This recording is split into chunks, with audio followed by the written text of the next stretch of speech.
So part 2 వీడియోకి స్వాగతం సుస్వాగతం. ఇప్పుడు మీకు పరిశుద్ధాత్ముడు యేసుక్రీస్తుకి ఏ విధంగా సహాయం చేశాడు, యేసుక్రీస్తు వారు తన రాజ్యాన్ని స్థాపించడానికి అనగా సంఘాన్ని స్థాపించడానికి పరిశుద్ధాత్మ సహాయం ఏ విధంగా తీసుకున్నాడు, పరిశుద్ధాత్ముడు మనుషులతో ఏ విధంగా మాట్లాడాడు అనే విషయాన్ని నేను మీకు క్లుప్తంగా వివరించడానికి ప్రయత్నం చేస్తాను. ఈ వీడియోని ప్రతి ఒక్కరికి షేర్ చేయండి. మొట్టమొదటగా మనం బైబిల్ గమనిస్తే పరిశుద్ధాత్ముడు యేసుక్రీస్తు వారు బాప్టిజం పొందిన తర్వాత ఆయన మీదకి పావురం వలె దిగి రావడం అనేది మనం గమనిస్తాం. ఆ తర్వాత రెండవసారి యేసుక్రీస్తు వారు అపోస్తుల కార్యములు 1వ అధ్యాయము 5వ వచనంలో ఆయన శిష్యులకి తెలియజేస్తున్నాడు. 12 మంది శిష్యులకి యేసుక్రీస్తు వారు తెలియజేస్తున్న మాటను ఒకసారి చదివి వినిపిస్తాను, మీరు కూడా చూడండి. అపోస్తుల కార్యములు 1వ అధ్యాయము 5వ వచనం. యోహాను నీళ్లతో బాప్తిసం ఇచ్చెను గాని కొద్ది దినములలోగా మీరు పరిశుద్ధాత్మలో బాప్తిసము పొందెదరను. మీరు ఆల్రెడీ యోహాను ఇచ్చిన బాప్తిసం పొందారు, కానీ కొద్ది రోజులలో మీరు పరిశుద్ధాత్మలో బాప్టిజం పొందుతారు, అనగా రెండవ బాప్టిజం పొందుతారు. ఆ బాప్టిజం ఎవరిస్తారు అంటే పరిశుద్ధాత్ముడు ఇస్తాడు. పరిశుద్ధాత్ముడు ఆయన రాజ్యాన్ని స్థాపించడానికి అనగా సంఘాన్ని క్షేమాభివృద్ధి కోసం, సంఘం డెవలప్ అవ్వడానికి పరిశుద్ధాత్ముడు వాళ్ళకి బాప్టిజం అనేది ఇస్తున్నాడు. అదే పరిశుద్ధాత్మ బాప్టిజం అంటారు. ఇది ఎంతమంది పొందారు అంటే అపోస్తుల కార్యాల్లో మీరు గమనిస్తే 2వ అధ్యాయంలో 12 మంది ఆ బాప్టిజం పొందడం అనేది మనం గమనిస్తాం. ఒకసారి 2వ అధ్యాయాన్ని మనం గమనిద్దాం. అపోస్తుల కార్యంలో 2వ అధ్యాయము 2వ వచనం.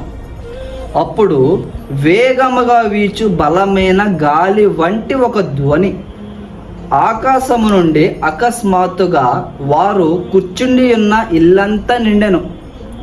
మరియు అగ్ని జ్వాలల వంటి నాలుకలు విభాగింపబడినట్టుగా వారికి కనబడి వారిలో ఒక్కొక్కని మీద వ్రాలగా అందరూ పరిశుద్ధాత్మతో నిండిన వారే ఆ ఆత్మ వారికి వాక్కు శక్తి అనుగ్రహించిన కొలది అన్య భాషలతో మాట్లాడసాగిరి.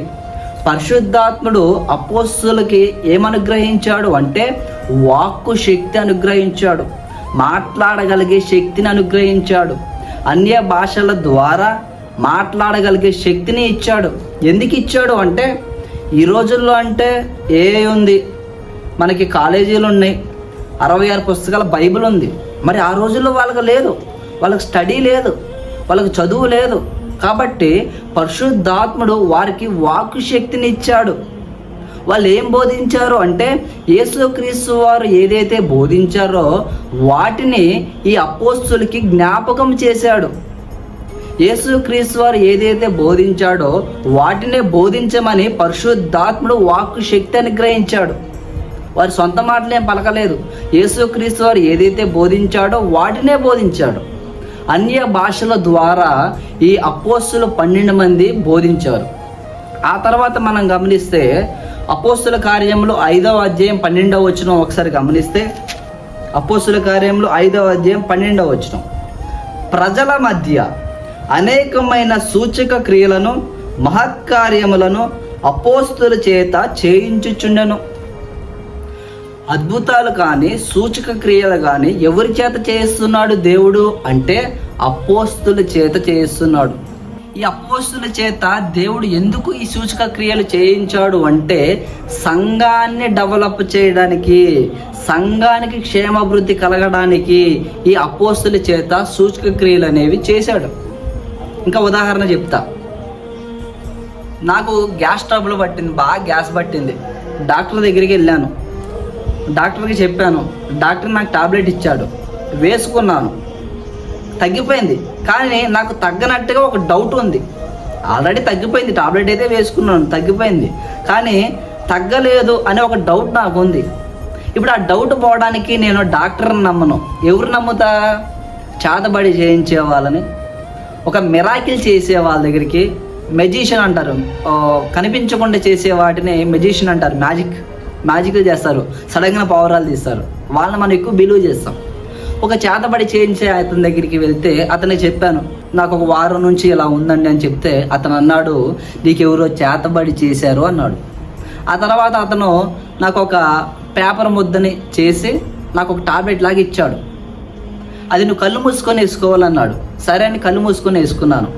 ఏదో పేగుకి తగులుకుంటే వెళ్ళినట్టు ఒక స్పర్శ నాకు తగిలింది. తగిలినప్పుడు నాకేమనిపించిందంటే ఆ జబ్బు నాలో నుంచి పోయిందేమో, ఆ జబ్బు నాకు తగ్గిపోయిందేమో అని నేను భ్రమపడిపోయి అతని విలువ చేస్తాను. ఇక్కడ మీరు గమనించండి, డాక్టర్ని విలువ చేయడు, నిజాన్ని ఎవరు విలువ చేయరు. ఎక్కువ దేన్ని విలువ చేస్తారు అంటే మిరాకిల్స్ కావాలి, అద్భుతాలు కావాలి. అపోస్తులు దేవుని యొక్క వాక్యాన్ని బోధించుకుంటూ వెళ్తే ఎవరు నమ్మరు. మరి ఏమి నమ్మాలి అంటే వారి మధ్య కొన్ని మిరాకిల్స్ జరగాలి, కొన్ని అద్భుతాలు జరగాలి, అప్పుడే దేవుని నమ్ముతారు. కాబట్టి పరిశుద్ధాత్ముడు వారికి దేవుని యొక్క వాక్యాన్ని ప్రకటించే శక్తిని ఇచ్చాడు. అదేవిధంగా అద్భుతాలు సూచక క్రియలు చేసే శక్తిని కూడా పరిశుద్ధాత్ముడు ఆ అపోస్తులకి ఇచ్చాడు. పరిశుద్ధాత్ముడు యేసుక్రీస్తు రాజ్యాన్ని స్థాపించడానికి సహాయం అపోస్తుల ద్వారా చేస్తున్నాడు. ఆ తర్వాత మనం గమనిస్తే పరిశుద్ధాత్ముడు కృపావరాల ద్వారా కూడా సంఘానికి క్షేమాభివృద్ధి కలిగజేశాడు. ఈ అపోస్తులు ఏం చేస్తున్నారంటే సంఘాన్ని స్థాపించుకుంటూ వెళ్తున్నారు. కానీ మరి అక్కడ ఆ సంఘాన్ని నడిపించడానికి సేవకులు అనేవాళ్ళు కావాలి. ఆ సేవకుల బాధ్యత పరిశుద్ధాత్ముడు తీసుకున్నాడు. ఆ పరిశుద్ధాత్ముడు ఏం చేశాడు అంటే 1 కొరింథీయులకు రాసిన పత్రిక 12వ అధ్యాయము 9వ వచనం మనం గమనిస్తే, మరి ఒకనికి ఆ ఆత్మ వలననే విశ్వాసమును పరిశుద్ధాత్మ ద్వారా విశ్వాసమును, మరి ఒకనికి అద్భుత కార్యములను చేయు శక్తి, అద్భుత కార్యాలు చేసే శక్తియు 2, మరి ఒకనికి ప్రవచన వరమును. మనకి మెయిన్ ఇది, ప్రవచనాల గురించి నేను చెప్తున్నాను. ప్రవచన వరమును, మరి ఒకనికి ఆత్మల వివేచనయు, మరి ఒకనికి నానావిధ భాషలను, మరి ఒకనికి భాష అర్థము చెప్పు శక్తియు అనుగ్రహించి ఉన్నవి. పరిశుద్ధాత్ముడు ఏం చేశాడంటే సంఘం అభివృద్ధి చెందాలి అంటే వారి ద్వారానే కొన్ని కార్యాలు జరగాలి. అలా జరగాలంటే పరిశుద్ధాత్ముడు వారికి కొన్ని శక్తులు అనేవి ఇచ్చాడు, కొన్ని వరాలు అనేవి ఇచ్చాడు. గిఫ్ట్స్ అంటాం కదా ఇంగ్లీష్లో అయితే. కొన్ని వరాలు అనేవి ఇచ్చాడు. ఆ వరాల ద్వారా వీళ్ళు ప్రవచించారు, అద్భుత కార్యాలు చేశారు, ఆ భాషలు మాట్లాడారు, ఆ భాషలకు అర్థాలు చెప్పారు. అందులో నుంచి కృపావరంలో నుంచి వచ్చిన ఒక వరమే ఈ ప్రవచన వరం, ప్రవచించే వరం. ఈ ప్రవచించే వరం ఎందుకు వచ్చింది అంటే వారికి బైబుల్ లేదు, వాళ్ళకి స్టడీ లేదు, వాళ్ళకి అంత అప్పుడు బుర్ర లేదు. ఇంకా సింపుల్గా చెప్పాలంటే వాళ్ళకంత బుర్ర లేదు, స్టడీ లేదు, కాలేజెస్ లేవు. కాబట్టి పరిశుద్ధాత్ముడు వారి మీదకి వచ్చి మాట్లాడేవాడు, దేవుని గురించి మాట్లాడేవాడు. ఇది ఎప్పటి వరకు జరిగింది అంటే సంఘం అభివృద్ధి చెందేంత వరకు కూడా ఇవన్నీ జరుగుతూనే వచ్చాయి. ఆ తర్వాత వారి మధ్య కొంత సమస్య అనేది ఏర్పడింది. 1 కొరింథీ 13వ అధ్యాయం 14వ అధ్యాయం అవే తెలియజేస్తాయి. సమస్య వచ్చి వారు గొడవ పడుతున్నారు. ఏమని అంటే నీకు అద్భుతాలు చేసే శక్తి ఉంది, నాకు కేవలం భాషను మాట్లాడే శక్తి ఉంది. నీకు ప్రవచించే శక్తి ఉంది, నాకు భాషలో అర్థం చెప్పే శక్తి ఉంది. నాకంటే నువ్వే గొప్ప, నీకంటే నేను గొప్ప అని వారి మధ్య భిన్నాభిప్రాయం అనేది ఏర్పడింది. అప్పుడు పౌలు గారు తెలియజేస్తున్న విషయం ఏంటో మీకు తెలియజేస్తాను. 1 కొరింథీయులకు రాసిన పత్రిక 13వ అధ్యాయము 1 కొరింథీయులకు రాసిన పత్రిక 13వ అధ్యాయము 8వ వచనం నుండి మనం చదువుకుంటే, ప్రేమ శాశ్వత కాలముండును, ప్రవచనములైనను, అండర్లైన్ చేసుకోండి, జాగ్రత్తగా అండర్లైన్ చేసుకోండి, ప్రవచనములైనను నిరర్థకమునగును, భాషలైనను నిలిచిపోవును, జ్ఞానమైనను నిరర్థకమగును. మనము కొంత మట్టుకు ఎరుగుదము, కొంత మట్టుకు ప్రవచించుచున్నాము గాని పూర్ణమైనది వచ్చినప్పుడు పూర్ణము కానిది నిరర్థకమగును. ఈ భాషల వరాలు ఉన్నాయి, ప్రవచించే వరాలు ఉన్నాయి, అద్భుత వరాలు ఉన్నాయని మీరు ఎగురుతున్నారు, కొంతమంది కృంగుతున్నారు. కానీ కానీ మనకు కొంతే తెలుసు, ఇంకొంత తెలవదు అని చెప్పుకుంటూ పూర్ణమైనది వస్తే పూర్ణము కానివి నిరర్థకమగును. అంటే బలమైనది వస్తే బలహీనమైనవి నిలిచిపోతాయి అని దాని అర్థం. ఏంటా బలమైనది, ఏంటా పూర్ణమైనది అంటే మనం కొన్ని విషయాలు తెలుసుకున్న తర్వాత దాని అర్థం ఏంటో మీకు తెలియజేస్తాను. పూర్ణమైనది వచ్చినప్పుడు పూర్ణం కానిది నిరర్థకమగును. అంటే దేవుని యొక్క వాక్యం అనేది వస్తే ఈ కృపావరాలు అనేవి నిలిచిపోతాయి, అవి ఆగిపోతాయి. అందులోనే ఉన్నది ఒక వరము, ప్రవచన వరము, అవి కూడా నిలిచిపోతాయి అని దాని అర్థం. మరి పూర్ణమైనది వచ్చిందా రాలేదా మనం బైబిల్ టు బైబిల్ మాట్లాడదాం. మార్కు సువార్త 16వ అధ్యాయము, మార్కు సువార్త 16వ అధ్యాయము 20వ వచనం. మార్కు సువార్త 16:20. వారు బయలుదేరి, ఎవరో అపోస్తులు, ఎవరైతే వాక్కు శక్తి అనుగ్రహించబడిందో అద్భుతాలు సూచక క్రియలు చేస్తున్నారో వారు బయలుదేరారు. వారు బయలుదేరి వాక్యమంతటా ప్రకటించిరి. ఏం ప్రకటించారు? వాక్యాన్ని ప్రకటించారు. అద్భుతాలు అన్య భాషలో ఇదే పనిలో లేరు వాళ్ళు వాక్యాన్ని ప్రకటించిరి. ఆ వాక్యం ప్రకటిస్తుండగా యేసుక్రీస్తు వారు ఏం చేశారు ఇప్పుడు చూద్దాం. వారు వాక్యము ప్రకటించిరి, ప్రభువు వారికి సహాకారుడై ఉండి వెనువంటూ జరుగుచూ వచ్చిన సూచక క్రియల వలన వాక్యమును స్థిరపరచుచుండెను. పూర్ణమైన దాన్ని స్థిరపరుస్తున్నాడు దేవుడు. సూచక క్రియల ద్వారా వీళ్ళు అద్భుతాలు, స్వస్థతలు, ప్రవచనాలు చెప్పుకుంటూ పోతుంటే యేసుక్రీస్తు వారు వెనకాల ఏం చేస్తున్నాడు అంటే పూర్ణమైన దాన్ని, వాక్యాన్ని స్థిరపరుస్తున్నాడు. మరి పూర్తిగా ఇది స్థిరపడిందా లేదా మనం గమనిద్దాం. హెబ్రీయులకు రాసిన పత్రిక 2వ అధ్యాయం 2వ వచనం. హెబ్రీయులకు రాసిన పత్రిక 2వ అధ్యాయం 2వ వచనం. హెబ్రీయులకు రాసిన పత్రిక 2వ అధ్యాయం 2వ వచనం. ఎందుకనగా దేవదూతల ద్వారా పలకబడిన వాక్యము స్థిరపడినందున అనగా పూర్ణమైనది స్థిరపడింది, పూర్ణమైనది వచ్చింది. పూర్ణమైనది వచ్చినప్పుడు పూర్ణం కానివి నిరర్థకమగును.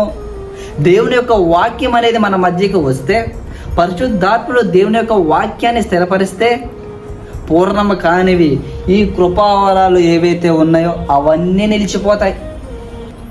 ఎప్పుడు నిలిచిపోతాయి అంటే వాక్యం స్థిరపడిన తర్వాత. మరి వాక్యము దేవదూతల ద్వారా స్థిరపడింది, వాక్యం ముద్రించబడింది. ఈ 66 పుస్తకాలు మన చేతికి వచ్చాయి. దేవుడు మరొక ప్రవక్త ద్వారా ఎలా మాట్లాడతాడు?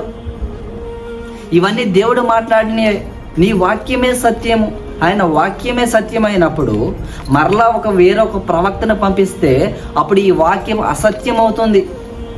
దేవుడు అలా మాట్లాడాలని అనుకోవడం లేదు. దేవుడు నిర్ణయం ఒకటే, దేవుడు కాన్సెప్ట్ ఒకటే. ఈరోజు మనుషులకు అర్థం కాని విషయం ఏంటంటే, విశ్వాసం ఉంచి ప్రార్థన చేస్తే, మ్రోగరిల్లి ప్రార్థన చేస్తే, ఉపవాసం ఉండి ప్రార్థన చేస్తే ఖచ్చితంగా దేవుడు మనకు ఆ వరాలు అనేవి ఇస్తాడు అని ఒక దుర్బోధనని ఈరోజు తెలియజేస్తున్నారు. నువ్వు ఎంత మోకరెళ్ళి ప్రార్థన చేసినా, నువ్వు ఎంత ఉపవాసం ఉన్నా, పరిశుద్ధాత్ముడు దేవదూతల ద్వారా వాక్యాన్ని బలపరిచిన తర్వాత నీకు ఆ వరం అనేది మరలా ఎలా ఇస్తాడు? ఇప్పుడు నేను ఒక షాప్ దగ్గరికి వెళ్ళానండి. ఒక 100 రూపాయలు పెట్టి ఒక చాక్లెట్ కొన్నాను. 100 రూపాయలు పెట్టి చాక్లెట్ కొన్నాను. అతను నాకు చాక్లెట్ ఇచ్చాడు, నేను అతనికి 100 రూపాయలు ఇచ్చాను. మరలా నా 100 నాకు ఇచ్చా అంటే ఇస్తాడా? ఇవ్వడు. ఎందుకు? నాకు ఆల్రెడీ చాక్లెట్ వచ్చింది కాబట్టి. సూచక క్రియల ద్వారా, కృపావరాల ద్వారా వాక్యం అనేది వచ్చింది. వాక్యం వచ్చిన తర్వాత మరలా నేను అక్కడికి పోతాను అంటే అది జరిగే పనేనా? కాదు, అది మీ భ్రమ. దేవుని యొక్క వాక్యం అర్థం కావడం లేదు. ఈరోజు ప్రవక్తలు బయలుదేరారు. ఎక్కడి నుండి వచ్చిన ప్రవక్తలు? దేవుడు మీతో మాట్లాడుతున్నాడా? నిజంగానే దేవుడు మీ ద్వారా సొసైటీకి అనగా ప్రజలకి ఏం తెలియజేయాలనుకుంటున్నాడు? మరి పరిశుద్ధాత్మను తెలియజేసింది ఏంటి? వీళ్ళు అబద్ధ ప్రవక్తలు, వీళ్ళ అబద్ధ మోసగాళ్ళు. వీరందరూ అపవాది సంబంధించిన శిష్యులు, అపవాది సంబంధితులు వీళ్ళు. దయచేసి ప్రవక్తలు అనేవాళ్ళు పాత నిబంధన కాలంలో ఉన్నారు. క్రొత్త నిబంధన కాలంలో దేవుడు తన కుమారుని ద్వారా మాట్లాడాలి అనుకున్నాడు. దేవుడు తన కుమారుని ద్వారా మాట్లాడాడు. ఆయన ఒక రాజుగా ఉన్నాడు. ఆయన ఒక రాజ్యాన్ని అనగా సంఘాన్ని స్థాపించాడు. ఆ సంఘ స్థాపనలో పరిశుద్ధాత్ముడు అపోస్తుల ద్వారా, కృపావరాల ద్వారా సహాయం చేశాడు. దేనికోసం సహాయం చేశాడు అంటే వాక్యం కోసం మాత్రమే ఆయన సహాయం చేశాడు. ఆ వాక్యాన్ని బలపరచడానికి, ఆ వాక్యాన్ని స్థిరపరచడానికి పరిశుద్ధాత్ముడు సహాయం చేశాడు. వాక్యం స్థిరపడిన తర్వాత పూర్ణమైనది వచ్చినప్పుడు పూర్ణం కానివి నిరర్ధకమగును. వాక్యం స్థిరపడిన తర్వాత ఈ పూర్ణం కానివి అనగా కృపావరాలు అనేవి నిలిచిపోయాయి, ప్రవచన వరాలు అనేవి నిలిచిపోయాయి. ప్రతి ఒక్కరు గమనించండి. ఈ వీడియోని ప్రతి ఒక్కరికి షేర్ చేయండి. ప్రతి ఒక్క క్రైస్తవుడికి షేర్ చేయండి. ఒకవేళ ఈ వీడియోలో నేను బైబిల్కి విరుద్ధంగా మాట్లాడితే, బైబిల్లో ఉన్నది కాకుండా వేరొక దాన్ని నేను బోధిస్తే ఆ శాపానికి నేనే గురవుతాను. లేదు, కాదు, కూడదు, నేను మాట్లాడతాను, మాతో డిబేట్ చేయడానికి రాగలిగితే భద్రాద్రి కొత్తగూడెం జిల్లా దమ్మపేట మండలం పట్వారిగూడెం గ్రామం COC చర్చ్ ఆఫ్ క్రైస్ట్ నుంచి మాట్లాడడానికి సిద్ధంగా ఉన్నాం. దేవుని యొక్క వాక్యం స్థిరపడింది. ప్రవచన వరాలు, అద్భుతాలు, అన్య భాషలు అన్నీ నిలిచిపోయాయి. ఈ వీడియోని ప్రతి ఒక్కరికి షేర్ చేయండి. ఆమేన్.